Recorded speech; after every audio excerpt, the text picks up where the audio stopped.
4절까지 다시 한번 합독하십니다. 민수기 33장 1절에서 4절까지 말씀.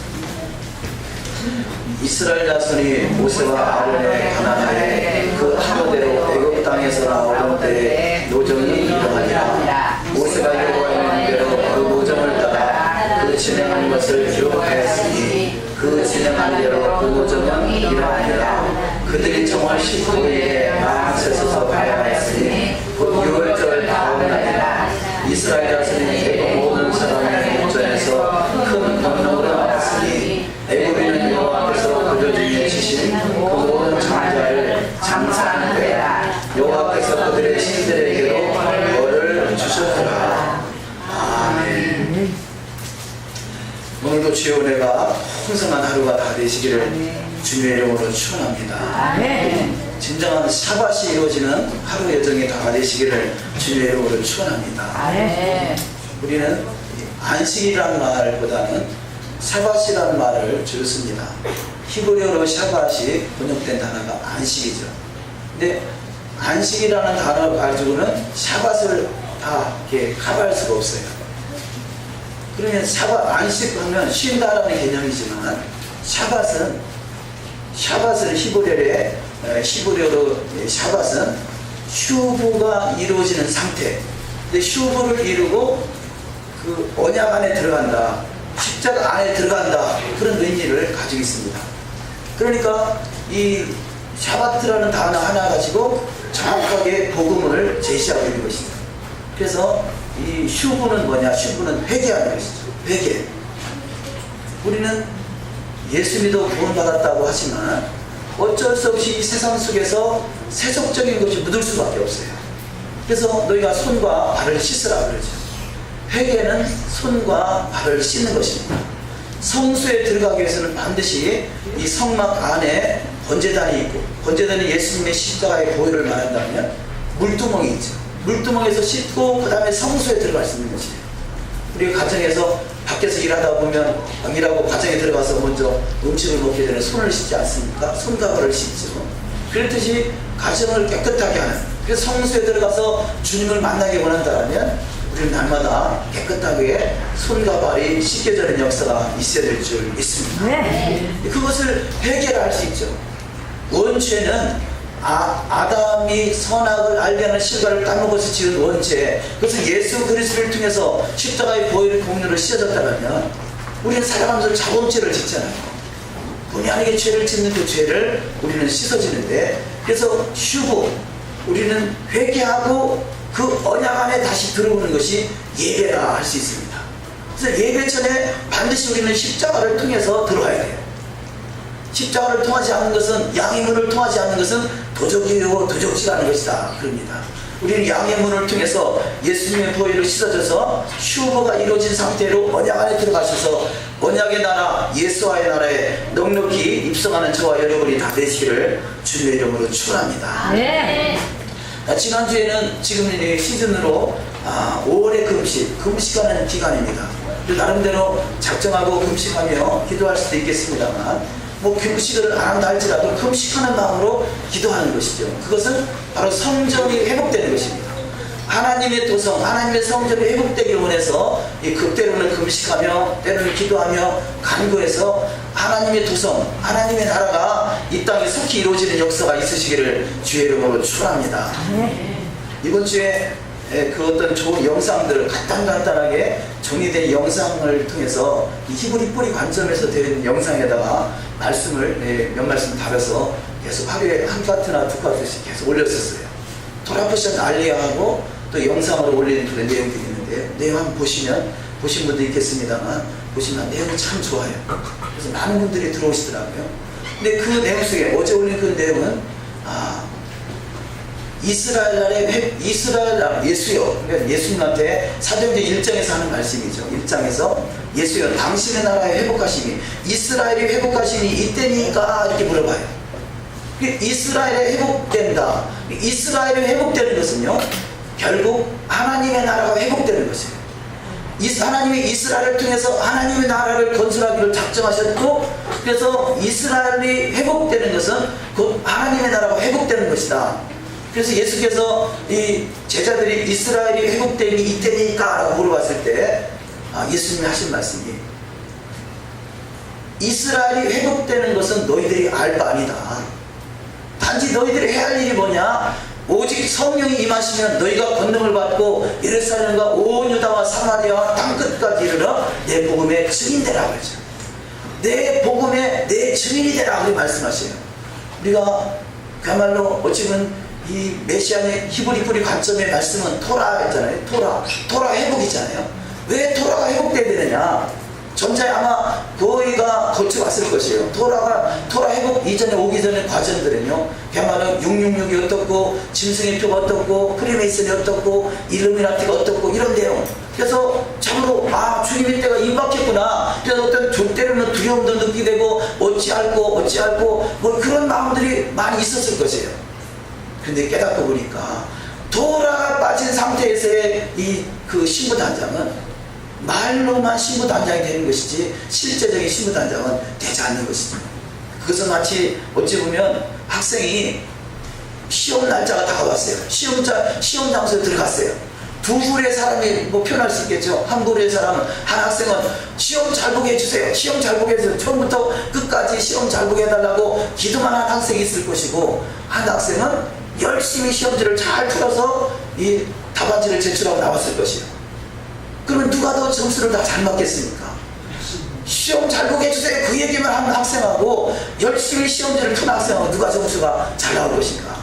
나를 구원해주세요. 요리 주님이 재림하실 때 내 이름을 불러주세요. 내가 휴거되기 원합니다. 그것만 부르짖고 있는 사람하고 열심히 말씀을 통해서 신부 단장 준비하는 사람하고 어떤 사람이 그야말로 주님 만날 수 있겠느냐.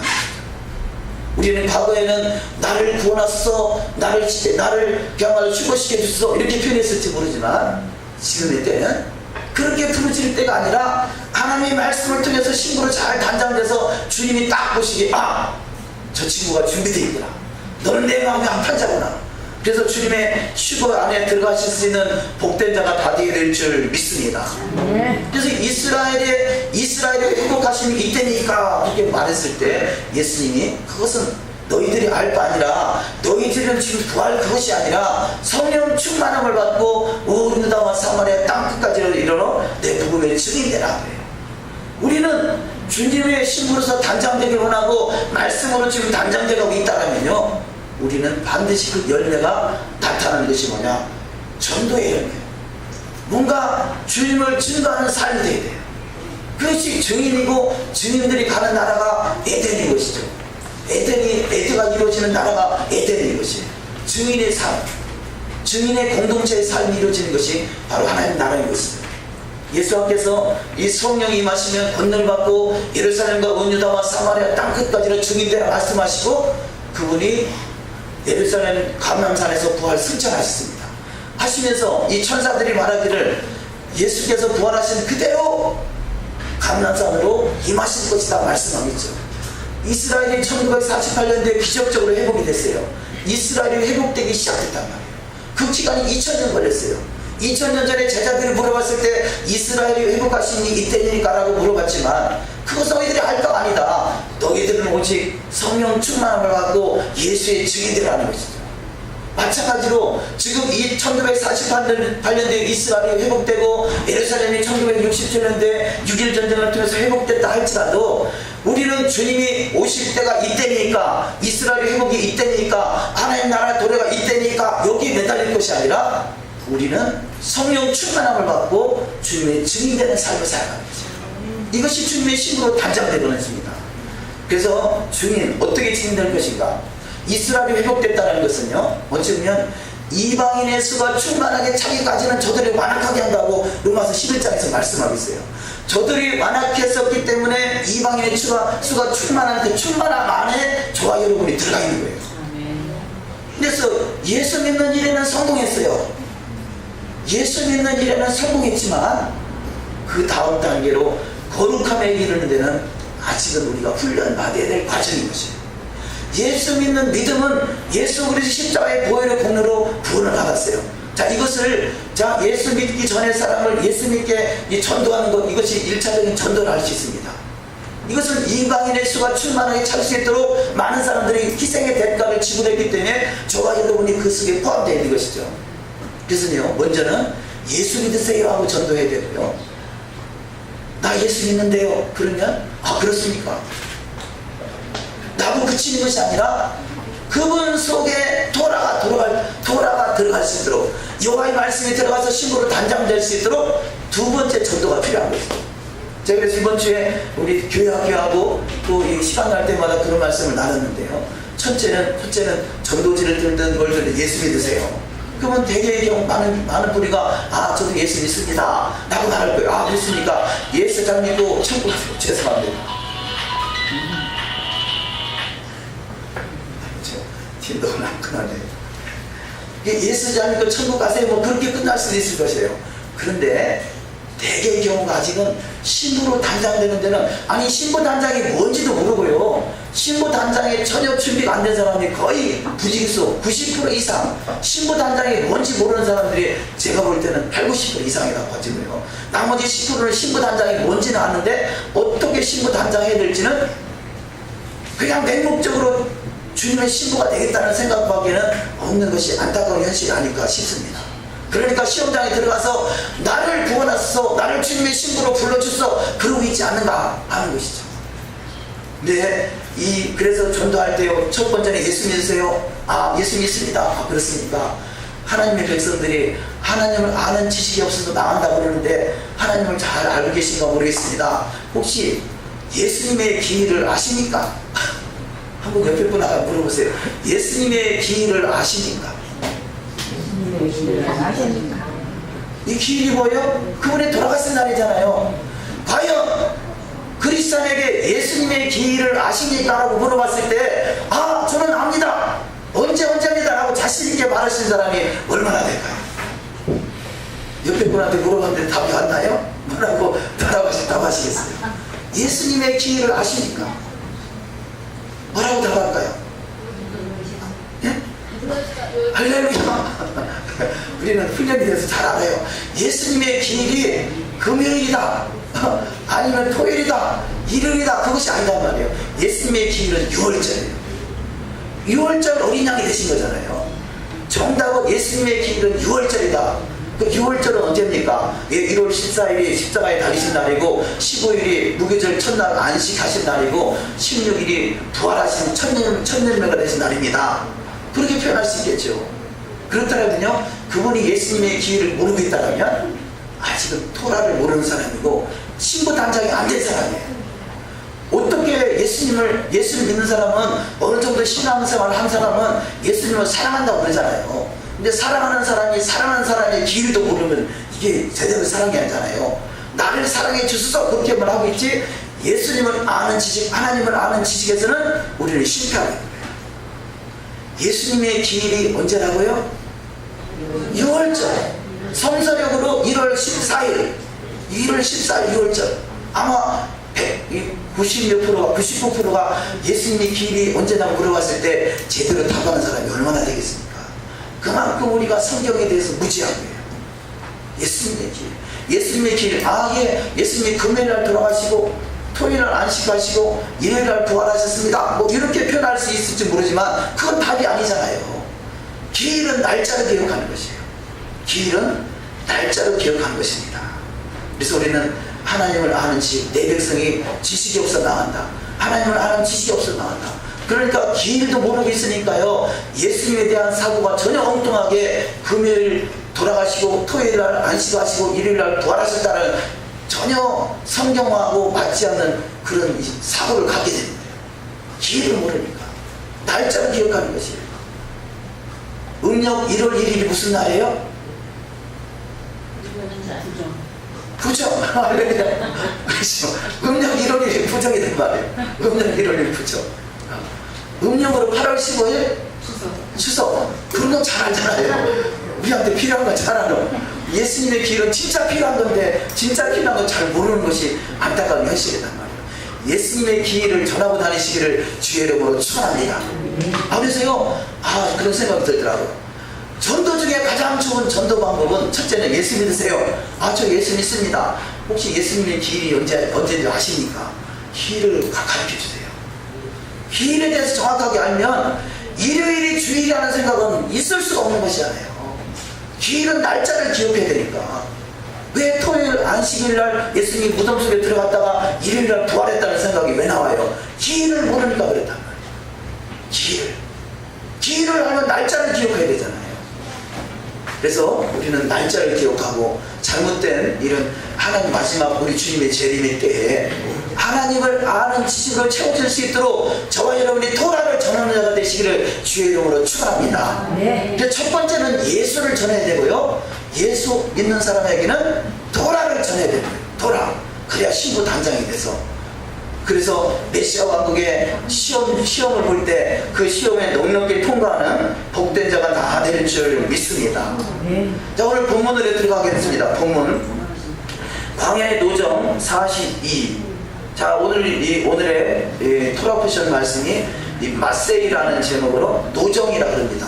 자, 이스라엘 백성들이 애굽에서 출애굽해서 광야에서 40년 동안 살아가면서 42번의 이사를 다녀요. 성막을 42번이나 이사를 한단 말이에요. 근데 42번, 그 42번의 이사를 하면서요, 별의별 일들이 다 있었겠죠. 그런데 내 시작은 미약하였으나 내 나중은 심히 창대하리라 그러죠. 이 이스라엘 백성들이 42번 할 때 첫 번째, 두 번째, 세 번째 참으로 이 철이 없었어요. 그래서 항상 불평하고 이 틈만 나면 막 세상으로 가려고 하고 틈만 나면 애국으로 가고 싶다고 하고 이 이만희는 불평하고 모세를 대적하고 이런 일들을 저질렀어요. 결국 이 노정이 42번에 이사하는 이 성막을 이전하는 그 마지막 그 가나안 초입에 가서는 완전히 하나님의 사람으로 거듭난다는 것이죠. 우리 신앙이 그래 똑같아요. 우리 신앙이 초신자 때는요 천방지축이요. 다 자기 마음대로 신앙생활 하려고 그래요.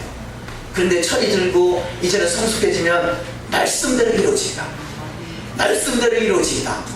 할렐루야. 아멘. 말씀대로 이루어지는 신앙 되시기를 주의 이름으로 축원합니다. 아멘. 말씀대로 이루어가는 신앙 되야 돼요. 우리가 그 42번의 광야의 노정을 통해서 훈련받을 그런 모습이 나올 수 있습니다. 노정이라는 단어가 마세이가 원천, 출처, 출발, 행진, 길 뭐 이런 뜻을 가지고 있는데 그 유래는 나사우라는 단어예요. 자와 뽑다, 뽑혀지다, 떼어내다 라는 뜻을 가지고 있습니다. 그러니까 우리는 세상에 살던 사람이잖아요. 세상에 살던 사람들이니까 세상 것이 우리 안에 가득 차 있단 말이에요. 세상을 경험하면 경험할수록 더 많은 것이 차 있어요. 그것을 광야 40년 동안에 42번의 노정을 통해서 다 뽑아내지 가나안 땅에 들어갈 수 있단 말이에요. 근데 성경 속에서는 불행하게도 수많은 사람들이 거의 부지기수가 가나안 땅에 들어가지 못했어요. 왜 그랬습니까? 42번의 여정을 통해서 이 속에 섞여있는 세상적인 것을 뽑아내지 못했으니까. 육신적이고 정욕적이고 세상적인 것을 뽑아내지 못하니까 결국은 가나안 땅에 들어가지 못하게 되는 것이에요. 우리는 지금 가나안에 어느 정도 노정에 와 있습니까? 나름대로 노정이 다르죠. 그렇지만 분명한 것은 내 속에 있는 이 세상적인 것들, 섞여있는 것들을 다 뽑아내고 말씀대로 순결하고 정결하고 거룩함으로 주님의 정결한 신부로 거듭나는 자가 다 되어야 될 줄 믿습니다. 네. 그래서 이 노정이라는 단어의 수치를 보면 180이라는 수치를 가지고 있습니다. 근데 180 수치와 같은 수치를 가지고 있는 단어가 이것을 게마트리아라고 그러죠. 180이랑 같은 수치를 가지고 있는 단어가 네시크, 차파 이런 단어인데, 네시크는 기름 부음을 받은 자, 기름 부음으로 깨끗해지는 자, 또 차파는 파스꾼, 빛나다, 바라보다. 너무 좋은 단어들이잖아요. 광야의 노정은 나에게 기름을 부어주는 사건이에요. 기름 부음이 뭡니까? 기름 부어지면요 내 속에 있는 죄가 씻음 받는 것이에요. 어린 양을 키울 때, 이스라엘에서 양을 키울 때 이 머리에 이곳에 머리에 이 진드기들이 많이 붙는데요. 근데 여기다 기름을 발라줘요. 그러면 기름 바르면 진드기들이 붙었다가 쭉 미끄러져서 미끄럼 타고 떨어져 나가는 거예요. 우리 가운데 하나님의 기름이 부어지면요 죄는 쫙 미끄러지고 하나님의 은혜만이 나타나는 축복이 있을 줄 믿습니다. 네. 그래서 우리는 기름 부음을 받아야 돼요. 기름 부음을 받으면 성령이 충만해지고, 성령이 충만해지면요 세상과 나는 간구도 없어지고 구속한 우리 주님만이 내 안에 나타나게 됩니다.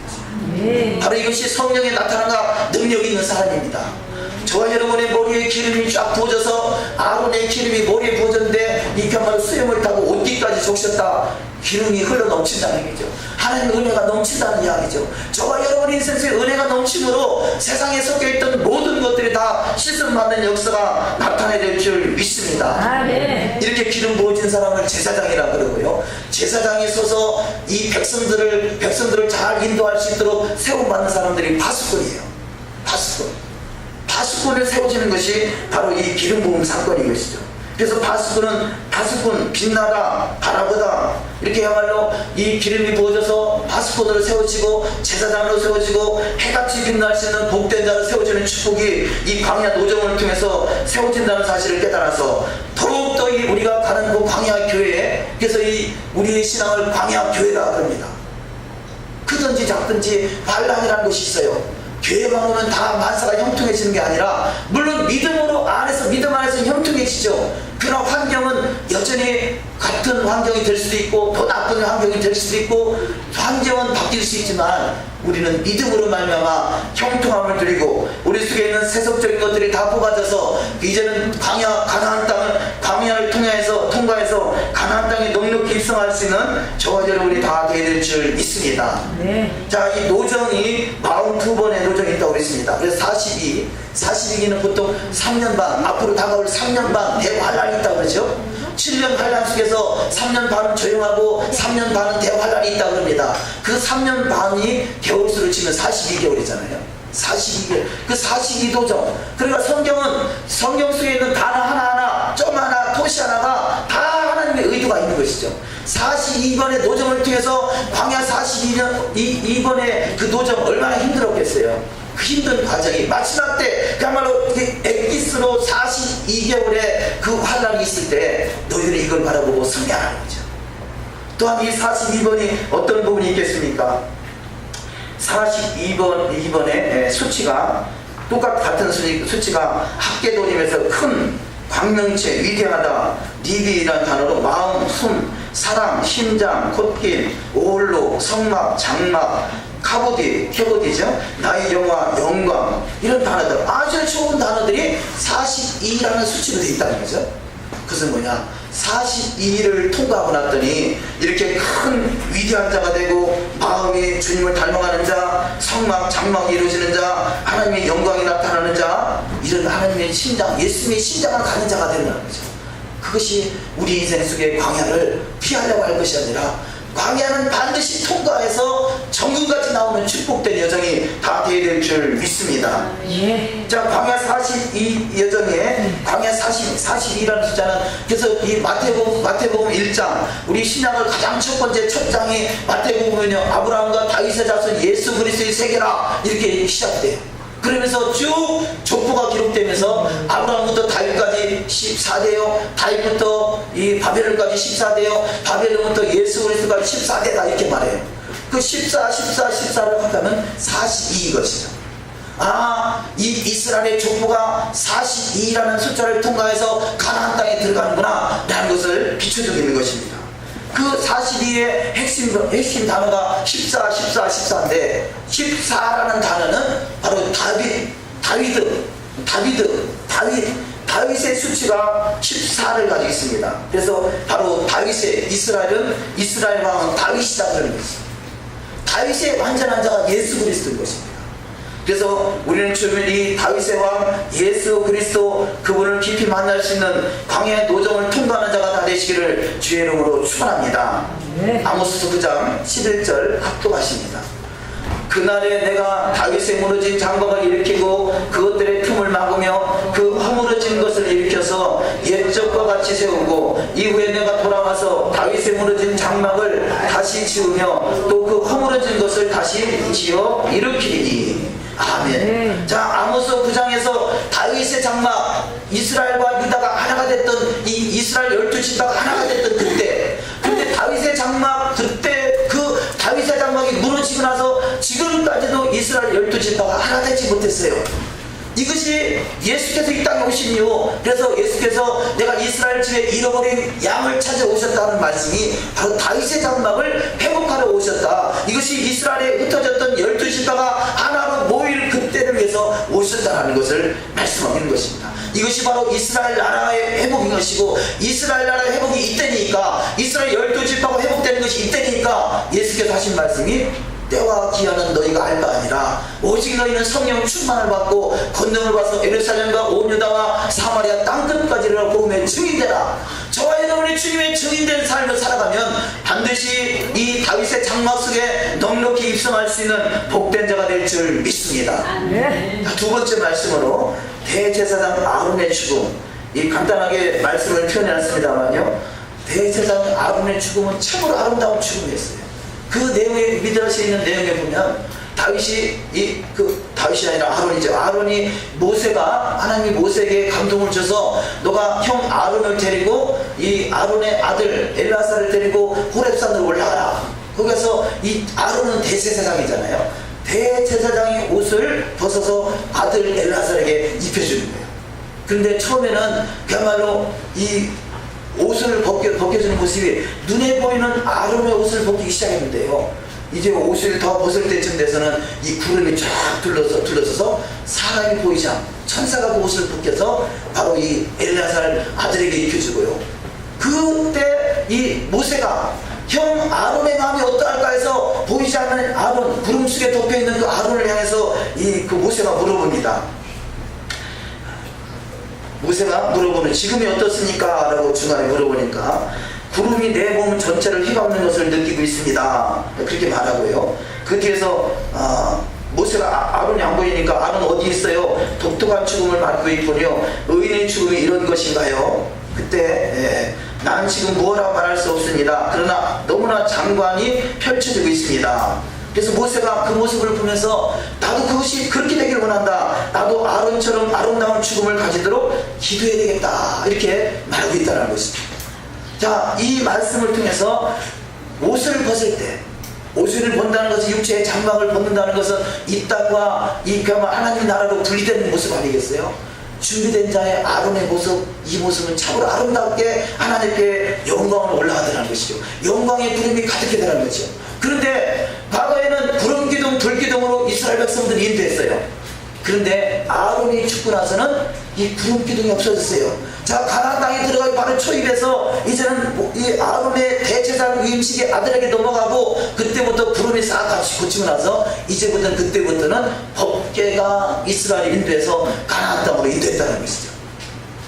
자, 성경에는 정확하게 그렇게 표현되어 있지는 않았지만 얼마든지 그 성경을 볼 때, 유추해 볼 때 가능한 말씀입니다. 그러니까 모세가 죽음으로 말미암아 구름이 거쳤다는 얘기예요. 모세의 그 믿음을 통해서 하나님의 구름기둥으로 그들을 인도했다는 말 되지 않겠습니까? 구름기둥, 불기둥으로 아론의 믿음, 아론의 믿음을 통해서 구름기둥, 불기둥으로 이스라엘 백성들 인도하고요. 그 전에 죽었던 미리암, 모세의 누이 미리암은 어떻습니까? 미리암이 죽고 났더니 그 광야에서 생물이 그쳤어요. 그 말은 미리암의 믿음을 통해서 광야 40년 동안 물이 떨어지지 않도록 축복했다는 거죠. 그러니까 그 의인 한 사람, 미리암의 의인 한 사람을 통해서 샘솟는 물이 솟아났었고요. 이 아론의 한 사람의 믿음을 통해서 그야말로 구름기둥, 불기둥으로 저들을 인도했다는 것입니다. 저와 여러분의 주님의 의로워지는 그 한 사람을 통해서 하나님의 놀라운 역사가 이 공동체에 일어나는 축복이 있을 줄 믿습니다. 그래서 의인 한 사람을 만난다는 것이 얼마나 큰 축복인지 몰라요. 저와 여러분이 인생 속에 아론 같은 사람도 나오시고, 이 미리암 같은 사람도 나오시고, 모세 같은 사람도 나오시기를 주의 이름으로 축원합니다. 상상을 해보세요. 미리암 한 사람, 모세가 그야말로 모세가 바구니에 실려서 버림당했을 때 그 모세를 따라가면서 끝까지 지켜봤던 자가 미리암이잖아요. 홍해에다가 띄워서 둥둥둥 떠내려갈 때 그 물속에서 혹시 빠질까봐 염려스러워 쫓아갔던 미리암, 그 믿음을 보시고 하나님이 미리암을 축복하셔서 미리암이 살아있는 동안에 광야에서도 물이 떨어지지 않는 축복을 허락하셨다는 거죠. 얼마나 큰 축복입니까? 저와 여러분이 뭔가 주님의 말씀 앞에 온전히 서 있는 믿음자라면, 믿음의 사람이 되면 미리암같이, 아론같이, 모세같이 그 공동체에 어마어마한 축복이 쏟아지는 거지. 그 축복의 주인공들이 다 되시기를 주의 이름으로 축원합니다. 그렇다면 거꾸로 같은 공동체에 있지만 어시간에도 속성이고 광야 42번의 여정을 통해서도 끊임없이 죄성을 뽑아내지 않는다면 그 죄성의 영향력이 누구한테 끼치겠습니까? 똥파리가 있으면 똥파리는 똥 있는 곳이 보이는 것이고요, 닭이나 벌들은 꿀이 있는 곳에 보이잖아요. 꿀과 같이 아름다운 모습으로 자 우리가 이 참 단장되셔서 아름다운 나라, 영광의 나라가 저와 여러분 가운데 이루어지는 축복이 있으시기를 주의 이름으로 축원합니다. 아론이 죽은 나이가 123세입니다. 123세. 근데 다른 사람들은 별로 죽을 때 나이 같은 건 별로 안 따져요. 모세의 120세, 아론의 123세. 근데 아론의 죽을 때는 정확하게 아론에 대해서 죽음에 대해서 표현했는데요. 그 아론의 123이라는 수치를 가지는 단어를 보니까 베네누라고 해서 세상에 있지 아니하더라, 말하마, 일하마, 싸움, 전투, 바야이초, 재촉하다, 축구하다, 가습하다, 힘하니, 나를 인도하다, 막기야, 명령, 메나할라, 상속, 기업. 아주 좋은 단어죠. 그러니까 이 123을 합하니까 6이라는 수치가 나와요. 이 세상에서 완성할 수 있는 자가 바로 아론이라는 것이죠. 그래서 세상에서 완성하고 가나안에 들어가는 초입에서 제사장의 직분을 아들한테 물려주는 것을 발견할 수 있습니다. 그렇듯이 할 수만 있거든. 이 살아있는 이 세상에서 더욱더 완전함에 이를 수 있는 신앙 되시기를 주의 이름으로 축원합니다. 그것을 신부라고 합니다. 신부, 담임이라는 단어인데요. 담임, 완전하다. 너는 내 앞에서 행하여 완전하다. 모세는 하나님께서 노아를 받았을 때 노아는 당대의 완전한 자라. 하나님이 사람을 지었음을 한탄하면서 물로 싹 덮어버리고 다 심판했을 때 노아의 한 사람, 완전한 노아를 통해서 방주를 지게 했고 방주 안에 탄 사람들은 다 구원함을 받았다는 것이죠. 그 당시에 완전했던 노아 한 사람을 통해서 8식구가 구원받고 우리는요, 이 대한민국이 됐든 미국이 됐든 아프리카가 됐든 노아의 후손들이에요. 왜냐면 노아가 이전의 사람들은요 다 물로 심판을 받아서 다 죽음을 당했어요. 우리는 지금 노아의 후손으로 모였고 믿음의 그 속에서 믿음의 계보인 아브라함의 후손으로 우리가 이 땅에 존재하는 것입니다. 그렇듯이 우리는 원래 하나였어요. 그런데 이것이 세상에 물들어가지고 다 시족이 나눠지고 나라별로 나눠져서 전혀 엉뚱한 사람 같고 북한의 원수같이 보이지만 다 하나란 말이에요. 예수 안에서 하나란 말이에요. 말씀 안에서, 토라 안에서 하나가 되는 것이에요. 우리를 위해서 더욱더 하나 될 수 있는, 토라로 하나가 될 수 있는 복된 신앙이 다 되어야 될 줄 믿습니다. 좀 넘어가셔서 세 번째 말씀, 가나안 땅에 들어가거든. 자, 가나안 땅은 성경에서 말하는 가나안 땅은 궁극적으로 천국을 말한다. 가나안 땅은 궁극적으로 천년왕국을 말한다. 가나안 땅은 궁극적으로 메시아 왕국을 말한다. 그래서 가나안 땅은 반드시 우리가 들어가야 될 그런 과정인 것입니다. 그럼 그 가나안 땅에 누가 들어가느냐? 가나안 땅은 먼저는 믿음을 가진 자요. 그러니까 믿음으로 말미암아 애굽에서 출애굽했잖아요. 출애굽할 때 이 유대 전통에 의하면 애굽에서 그 문설주와 인방의 피를 바르고 그 재앙이 넘어가고 애굽에서 출애굽할 때 따라온 사람들이요, 유대인들 중에서 20%밖에 안 된다는 거예요. 20%. 나머지 80%는 믿지 않았어요. 같은 유대인이고 같은 이스라엘이었지만 믿지 않고 따라 나오지 않았다는 거죠. 근데 그 중에서 오히려 이방인들이 그 상황을 보고 이스라엘의 하나님이 진정 참 하나님이다라는 걸 믿고 따라온 사람들이 이방인들이었던 거죠. 마찬가지로 마지막 때 유대인들보다 전 세계 열방에 있는 그리스도인이 더 많잖아요. 그러면 첫째는 자, 믿음으로 말미암아 출애굽했으면 두 번째 가나안에서 주어진 것이 뭡니까? 시내산에서 토라의 말씀을 주어진 거잖아요. 토라의 말씀을 통해서 신부로 잘 단장될 때 가나안 땅에 들어갈 수 있는 것이에요. 그래서 먼저는 예수를 전하고, 예수를 믿는 사람에게는 그 다음에 뭘 전하라? 토라를 전하라는 거지. 그것이 전도의 목적이 두 가지. 예수만 전해서 되는 게 아니라 광야에다가 딱 애만 나누고 끝나는 게 아니라 이제는 토라를 통해서 단장시켜서 시집을 보내야 되는 거죠. 시집 보내는 장소가 가나안이란 말이에요. 저와 여러분이 먼저 주님의 신부로 단장돼서 가나안 땅에 들어가야 될 것이고, 그러면 신부 단장의 최선의 길은 주님의 주인이 되는 거죠. 예수를 전하시기를 주의 이름으로 축원합니다. 다니면서 그렇게 하세요. 예수 믿으세요? 아, 나 예수 믿습니다. 예수님의 길이 언제신지 아십니까? 토라를 가르치란 말이에요.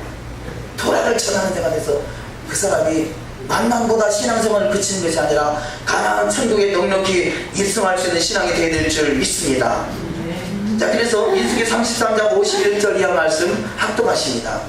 이스라엘 자손에게 말하여 그들에게 이르라. 너희가 요단을 건너 가나안 땅에 들어가거든 그 땅 거미를 너희 앞에서 다 몰아내고 그 새긴 석상과 구워 만든 우상을 다 파멸하며 산당을 다 회파하고 그 땅을 취하여 거기 거하라. 내가 그 땅을 너희 산업으로 너희에게 주었습니다. 자, 너희가 요단을 건너가서, 요단강 건너가 만나니 그랬잖아요. 요단강 건너가서 살아가야 될 가나안 땅에, 너희들 가나안 땅에 들어가거든 그 땅에 있는 거민들, 그 땅에 있는 모든 거민들 다 몰아내는 것이에요. 지금 이 가나안 땅을 차지하고 있는 땅 차지하고 있는 사람들은 원래 하나님이 선택한 이스라엘이 아니라 저들은 그야말로 세상 사람들이라는 거죠.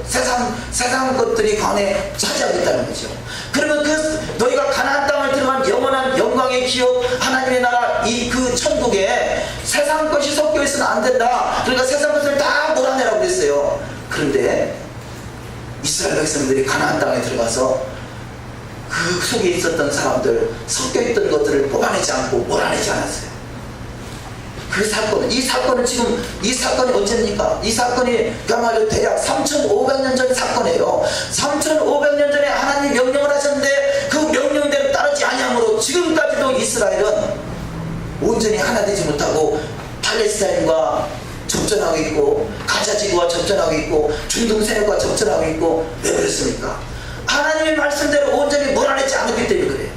마찬가지로 저와 여러분 인생 속에 예수를 믿었으면 이 속에 있는 세상적인 것들을 몰아내지 않으면 여전히 우리 인생은 그 사람 막디가 인생 채찍에 대해서 나를 찌르는 가시가 될 수밖에 없어요.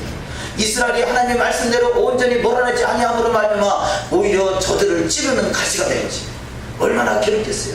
수천 년 동안 바벨론의 포로로 끌려가기도 하고, 나라 없는 서름을 2000년 동안 겪기도 하고, 수많은 유대인들이 그야말로 세상에 나가가지고 죽임당하고 반란당하고 가스실로 별의별 악점을 다 당한 것이 왜냐? 섞여있는 것들을 몰아내지 않으니까 오히려 그것이 나한테 가시가 되더라는 것이에요. 사랑하는 성도 여러분, 먼저는 우리 속에 있는 세속적인 것을 다 몰아내시고, 그래서 주님의 순결한 신부로, 정결한 신부로 영광의 보좌에 이름 받으시기를 주의 이름으로 축원합니다. 민수기 33장 55절 이하 말씀 합독하십니다. 너희가 만일 그 땅 거민을 너희 앞에서 몰아내지 아니하면 너희의 남겨둔 자가 너희의 눈에 가시와 너희 옆구리는 찌르는 것이 되어 너희 거하는 땅에서 너희를 괴롭게 할 것이요 나는 그들에게 행하기로 생각을 한 것을 너희에게 행하리라. 나는 그들에게 행하기로, 너희들 그들을 몰아내면 그들은 다 인생 끝나게 되는데 그것을 몰아내지 아니하면 너희가 생각한 것을 너희에게만 할 것이에요. 거꾸로 우리가 죄를 해결하지 않으면요, 회개 시고가 되지 않으면 죄가 나를 찔러서 내가 고통을 당하는 거예요. 그 손해볼 일을 왜 하겠어요? 세상 죄는요, 더함직하고 먹음직하고 아름답게 할 만큼 탐스럽게 보여요. 죄가 막 뿔 달고 와가지고 막 이빨 막 피를 철철 흘리면서 너 잡아먹을 거야 그러면요, 잡아먹힐 사람 못 이겼어요. 근데 죄라는 것은요, 아름다운 것으로 포장됐어요. 마귀는 거짓의 아비예요. 가장하는데 천사예요. 가장하는데 천재예요. 천재. 그러니까 마귀는 아름다운 모습으로 포장하고 있단 말이에요. 그럼 뭐가 진짜 아름다운 것이냐? 하나님의 말씀 안에 있는 것이 진짜 아름다운 것이고요, 말씀을 벗어난 것은요, 아름다움으로 포장하는 거짓 마귀인 것입니다. 그래서 우리는 그냥 포장되어 있는 아름다움으로 속는 자가 아니라, 아담과 하와가 왜 속았습니까? 선악과를 보는 순간에 부함직하고 먹음직하고 아름다우니까 딱 따먹어버렸단 말이에요. 그러니까 그것이 올무가 돼서 아담의 후손들이 지금까지도 고통을 당하고 있는 거잖아요. 그것을 해결하는 유일한 길은 우리는 토라의 말씀대로 이루어지는 삶입니다. 그것을 내가 할 수 없기 때문에 주님 안에서 주님을 의지하고 주의 성령의 충만함으로 해결받을 수 있는 복된 자가 되어야 될 줄 믿습니다. 자, 이렇게 가나안 땅에 들어가거들랑 이렇게 있는 세속적인 거기 있는 모든 걸 몰아내라 했는데요, 철저히 몰아내지 않음으로 당하는 고통들이 사사기에서만 보면요, 이스라엘이 구사한 이사다임에 8년이나 섬기게 됐고요, 이스라엘이 모압왕 에글론을 18년 동안 섬기게 됐고, 이스라엘이 악을 행하며 야빈 왕에게 20년 동안 학대를 받았고, 이스라엘이 7년 동안 미디안에게 괴로움을 당했고, 이스라엘이 18년 동안 블레셋 암몬의 학대를 받았고, 이스라엘이 40년 동안 블레셋 손에 부침을 당해서 고통을 당했어요. 그만큼 죄는 무서운 거예요. 죄는 포장되어 있어요. 보암직하고 먹음직하고 아름답게 보일 만한 것으로 포장되어 있어요. 속지 마시고, 악은 어떠한 모양이도 버리시고 주님의 나라에 넉넉히 입성할 수 있는 복된 자가 되시기를 주의 이름으로 축원합니다. 네 번째 말씀으로 기업을 나눌 자, 민수기 34장 17절을 합독하십니다.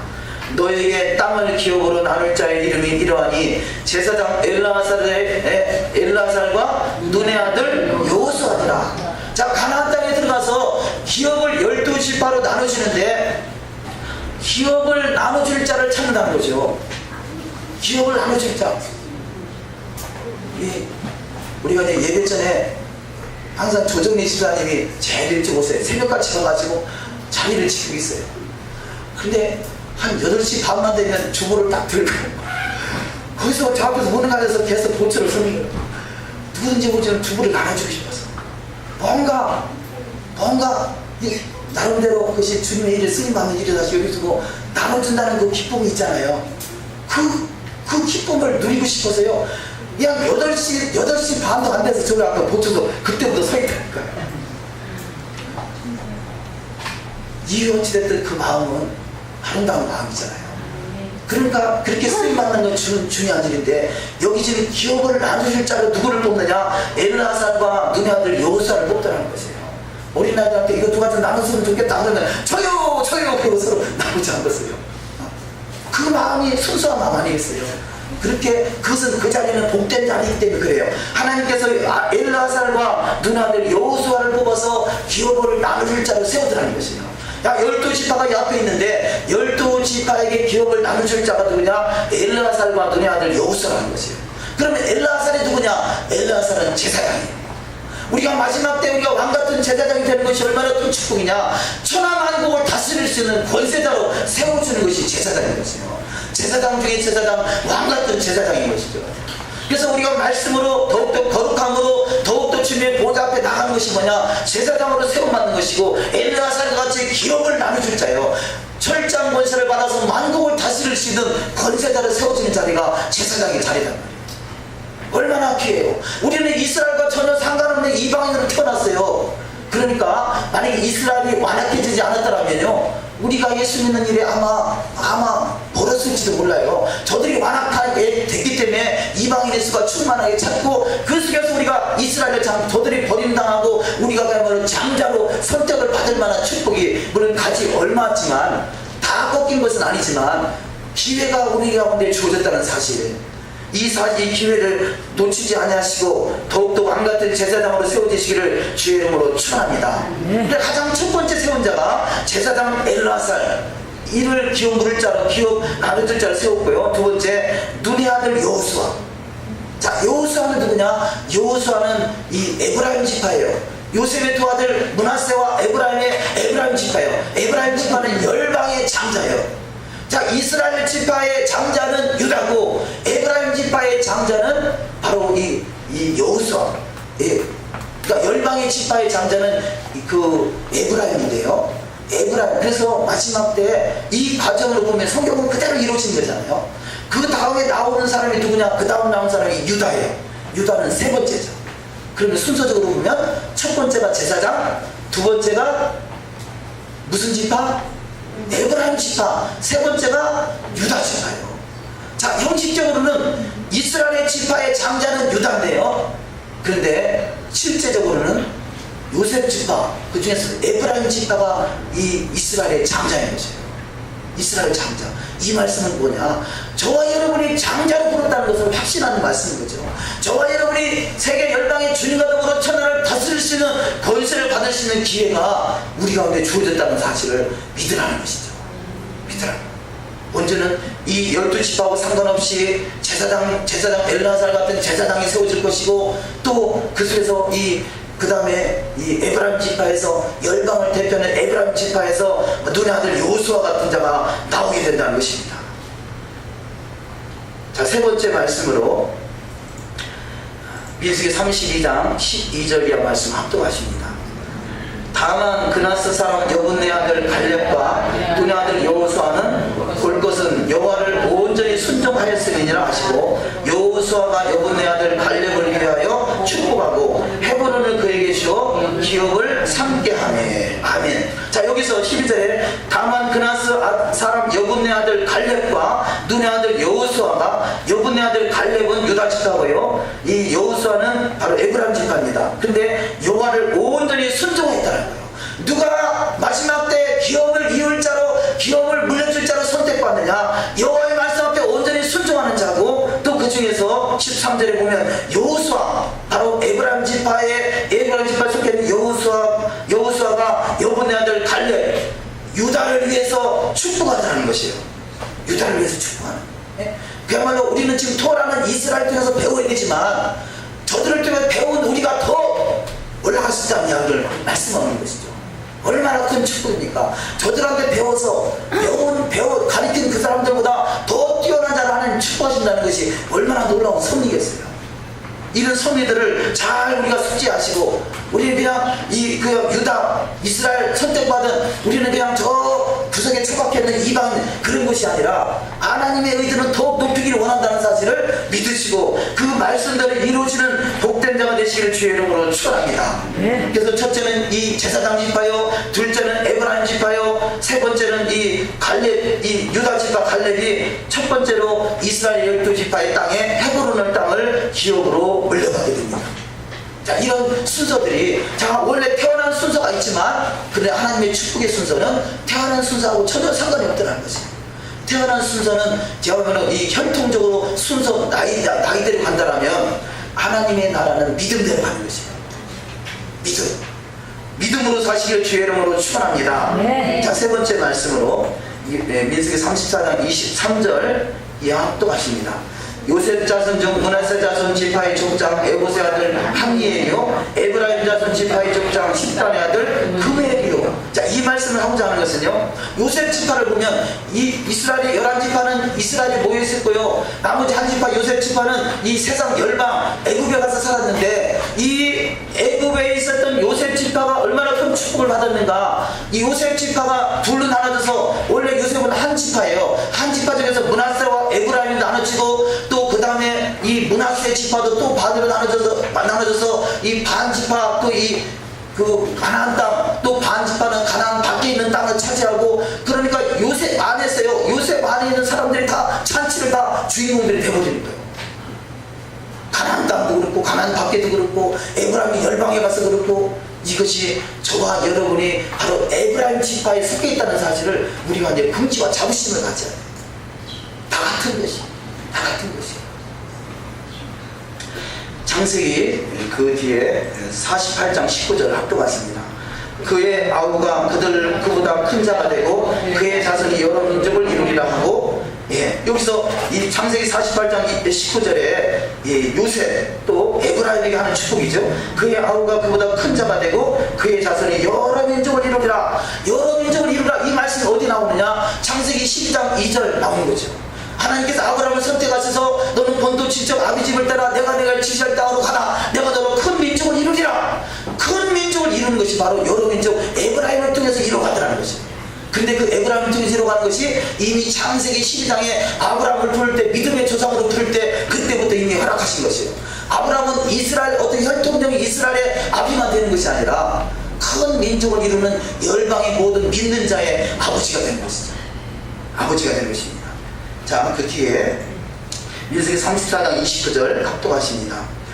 여호와께서 명하사 가나안 땅에서 이스라엘 자손에게 기업을 나누게 하신 자들이 이러하였더라. 이 한 구절 속에요. 자, 영원한 기업, 마지막 시대, 마지막 이 땅에 하나님의 나라가 이루어질 때, 바로 이스라엘이 회복이 되고 하나님의 나라가 이루어질 때 여호와의 명을 받은 자가 그 기업의 상속자가 되고요, 그 기업이 어디냐? 가나안 땅이라는 것이에요. 가나안 땅. 그 다음에 세 번째가 이스라엘 자손에게, 바로 이스라엘 자손이 되어야 되는 거죠.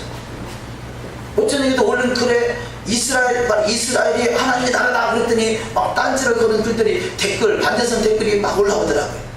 오늘 아침도 댓글도 미처 다 못 달고 올라왔습니다만요. 이스라엘 자손이라는 것이 그냥 기분 나쁜 거예요.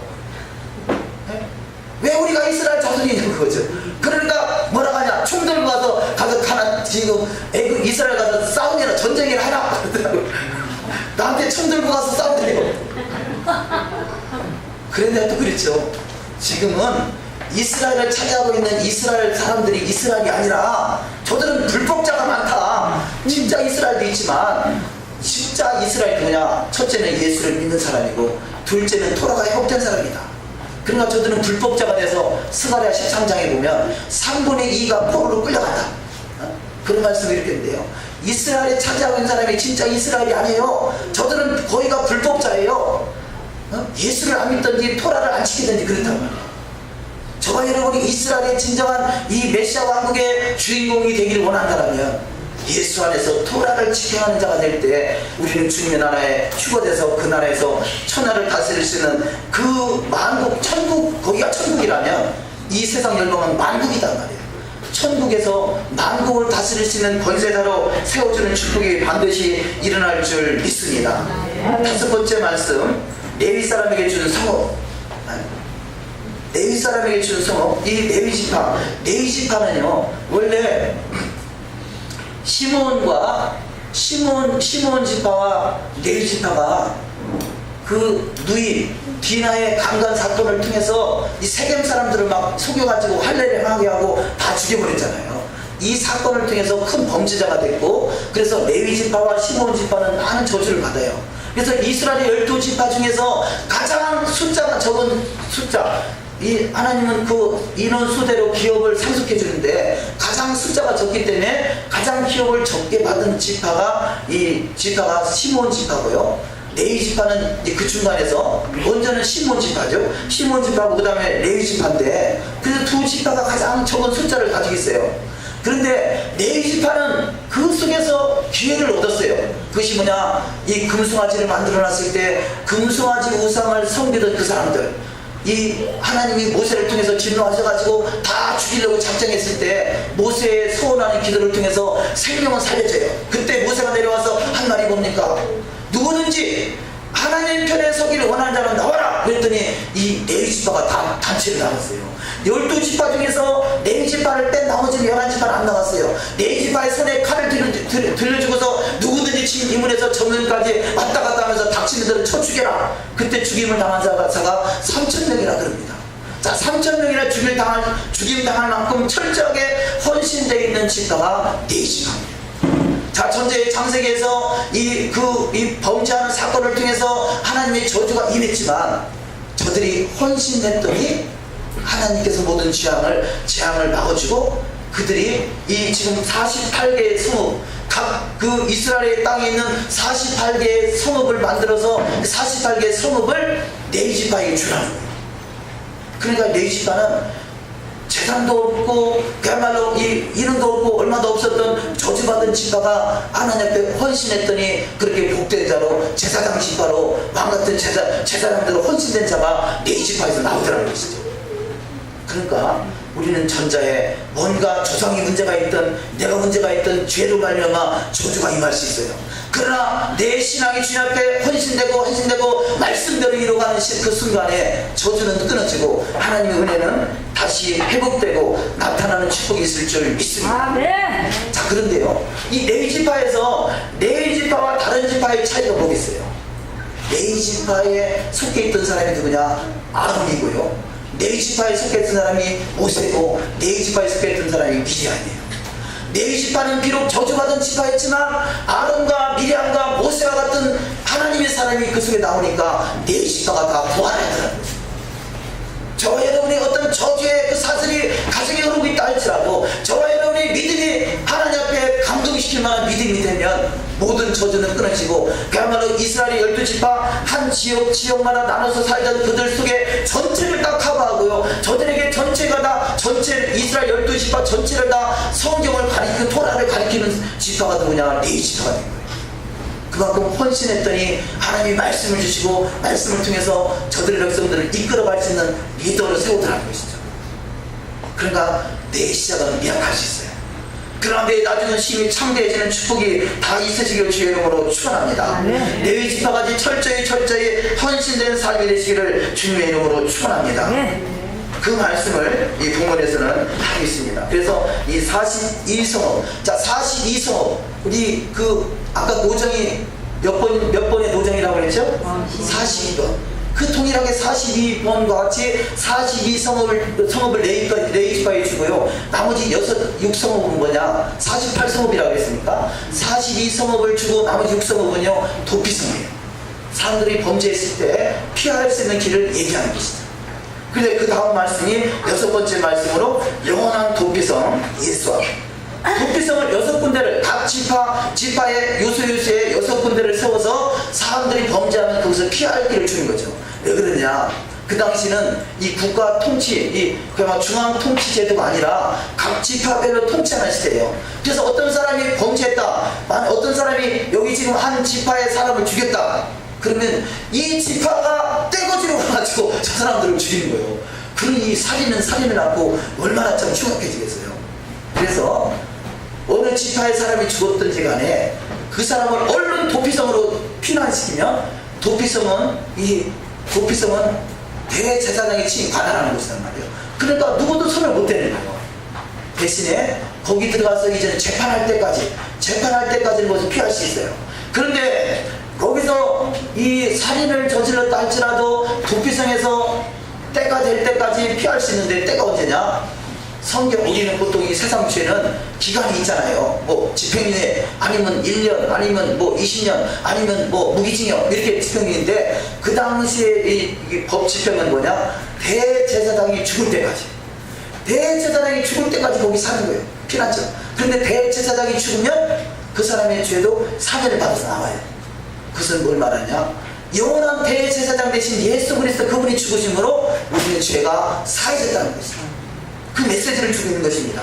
어쨌든지, 그런데 이 재판할 때 용서받을 수 있는 죄가 있고 용서받지 못할 죄가 있는데, 그러니까 도피성에 갈 수 있는 사람이 있고 가지 못할 사람이 있는데, 도피성에 갈 수 없는 사람이 어떤 사람이냐? 철 연장으로 사람을 쳐 죽인 사람, 사람을 죽일 만한 돌을 들고 사람을 죽인 사람, 사람을 미워하여 밀쳐 죽이거나 기회를 봐 무엇을 던져 죽인 사람, 이 고의를 죽였다는 거죠. 원하는 일인의 손으로 쳐 죽인 사람, 이 사람들은 형벌을 면할 수 없고요, 그 사람 돌에 맞아 죽어야 될 죄인 것입니다. 그런데 도피성에 피할 수 있는 죄가 있는데, 첫 번째, 원한이 없이 우연히 사람을 밀쳐서 사람이 죽이는 경우, 기회를 엿보지 않고 우연히 무엇을 던져서 사람이 죽은 경우, 보지 못하고 사람을 죽일 만한 돌을 던져서 사람을 죽인 경우, 이게 부지중에 어떻게 하다가 잘못해갖고 도끼로 나무를 탁 찍었는데 도끼가 나무에 찍힌 게 아니라 도끼 자루가 빠져가지고 옆에 있는 사람 쳐가 죽었다.